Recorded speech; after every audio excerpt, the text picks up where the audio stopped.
नाज़रीन, Israel, US और Iran war में पिछले 8 घंटों में जो कुछ हुआ है, जितनी अपडेट्स हैं वो आपके सामने रखते हैं। पिछले 8 घंटों में जो कुछ हुआ है वो इस बात का इशारा दे रहे हैं कि सूरत हाल दोबारा तेजी से बिगड़ रही है।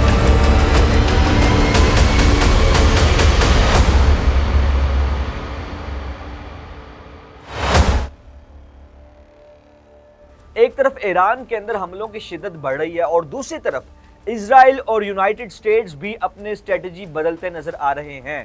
और सबसे खतरनाक बात यह है कि अब इस जंग में नई टेक्नोलॉजी, खास तौर पर एक नया ड्रोन भी शामिल हो चुका है जो पहले कभी नहीं देखा गया।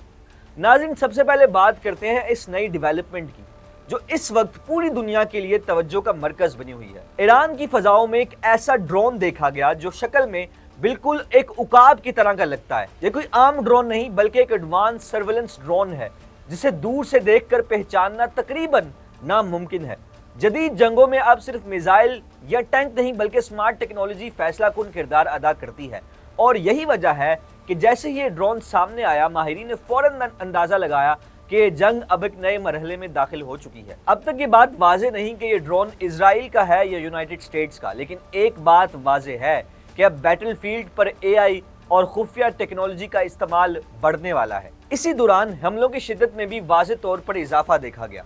रिपोर्ट्स के मुताबिक ईरान के मुख्तलिफ शहरों पर दोबारा एयर स्ट्राइक्स तेज कर दी गई हैं। पिछले चंद दिनों में एक वक्ती कमी जरूर थी, लेकिन अब जो सूरत हाल बन रही है वो इस बात की तरफ इशारा करती है कि जंग रुकने की बजाय मजीद खतरनाक रुख इख्तियार कर रही है।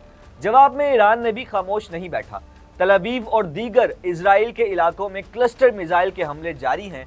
ये वो मिसाइल होते हैं जो फजा में जाकर 20 से 25 छोटे छोटे बमों में तकसीम हो जाते हैं, जिसकी वजह से आयरन डोम जैसे डिफेंस सिस्टम के लिए इन्हें रोकना इंतहाई मुश्किल हो जाता है। नतीजा ज्यादा तबाही, ज्यादा खौफ और ज्यादा गैर यकीनी सूरत हाल। एक और डेवलपमेंट स्टेट ऑफ हुर्मुज़ से सामने आई है जहां इस वक्त तकरीबन 300 के करीब जहाज रुके हुए हैं। ये कोई आम जहाज नहीं बल्कि दुनिया की सबसे अहम रूट्स में से एक है।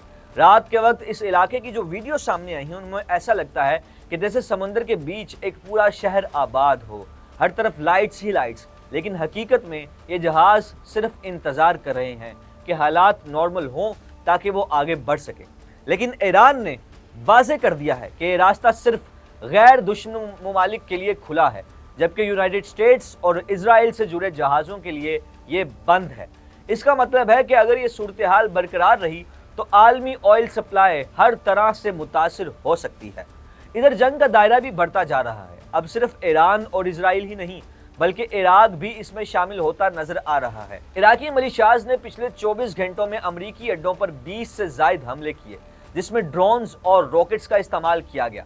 इसके बाद इराक ने यूनाइटेड नेशन सिक्योरिटी काउंसिल में बाकायदा शिकायत भी दर्ज कराई, जो इस बात का इशारा है कि ये तनाज़ा अब एक रीजनल वॉर में तब्दील हो सकता है। दूसरी तरफ इंसानी अलमिये भी बढ़ते जा रहे हैं।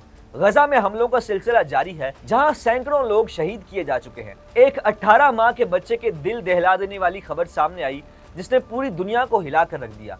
जंग सिर्फ सरहदों पर नहीं लड़ी जा रही बल्कि आम शहरी इसका सबसे बड़ा निशाना बन रहे हैं। अब जरा बात करते हैं पड़ोसी मुल्क इंडिया की, जहां इस सूरत हाल पर सियासी हलचल बढ़ती जा रही है। भारतीय वजीर खारजा जयशंकर के एक बयान ने तनाज़ा खड़ा कर दिया, जिसमें उन्होंने पाकिस्तान के हवाले से एक गैर मुनासिब और गैर सफारती लफ्ज इस्तेमाल किया जो यहाँ पर मैं बयान भी नहीं कर सकता। इस बयान पर न सिर्फ पाकिस्तान बल्कि खुद भारत के अंदर भी शदीद तनकीद हो रही है। सहाफ़ियों और माहिरीन का कहना है कि एक सीनियर डिप्लोमेट से इस किस्म की जुबान की तवक्को नहीं की जा सकती। उससे ये जाहिर होता है कि खित्ते में बढ़ती हुई कशीदगी का असर अब सफारती जबान पर भी पड़ रहा है। उधर ट्रंप ने भी एक बयान जारी किया है कि अमेरिका जंग हार नहीं रहा बल्कि जीत के करीब है और ईरान जल्द मुज़ाकरात पर मजबूर हो जाएगा। लेकिन ज़मीनी हक़ाइक़ इससे बिल्कुल मुख्तलिफ नज़र आ रहे हैं, क्योंकि हमलों की शिद्दत में इजाफा हो रहा है और नए नए ममालिक इसमें शामिल हो रहे हैं। नाज़रीन, अगर हम पूरी सूरत हाल का खुलासा करें तो एक बात वाज़ेह हो जाती है कि ये जंग अब सिर्फ 3 ममालिक तक महदूद नहीं रही। इसमें नई टेक्नोलॉजी, नए प्लेयर्स और नई हिकमत अमलियाँ शामिल हो रही हैं। इजराइल, ईरान और यूनाइटेड स्टेट्स के दरमियान ये तनाज़ा किसी भी वक्त एक बड़ी रीजनल हद तक के ग्लोबल क्राइसिस में तब्दील हो सकता है। सबसे बड़ा सवाल यही है, क्या दुनिया इस जंग को रोक पाएगी या हम एक और बड़ी तबाही की तरफ बढ़ रहे हैं? आपकी क्या राय है बताइए कमेंट्स में। मजीद वीडियोस के लिए देखते रहिए जिनाह डिजिटल।